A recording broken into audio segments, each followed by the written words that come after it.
Et pendant ce temps, Marine Le Pen, via une tribune dans le Figaro, envoie, elle, un message à tous ses compatriotes juifs. Oui, accusant l'extrême gauche de se rendre coupable depuis l'attaque du Hamas sur le sol hébreu le 7 octobre d'une insupportable banalisation de l'antisémitisme. Des actes antisémites qui explosent en France, progression de 300% au premier trimestre 2024. Et le dernier en date, c'est cet effroyable viol d'une fillette de 12 ans à Courbevoie le week-end dernier parce que juive. Un drame qui a bouleversé Joël Mergui, président du consistoire israélite de Paris. J'ai eu mal pour mon pays.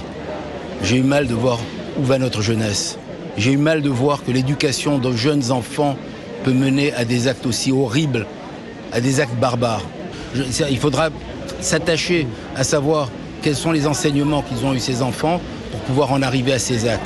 Mais ce que je vois dans notre société, c'est qu'on a banalisé les crimes qui se sont faits le 7 octobre contre des enfants qui ont été brûlés et des femmes qui ont été violées. On n'a pas vu des émeutes dans la rue, on a vu au contraire comme une forme de permissivité de cela, comme si c'était normal, et on en arrive au drame que nous venons de vivre.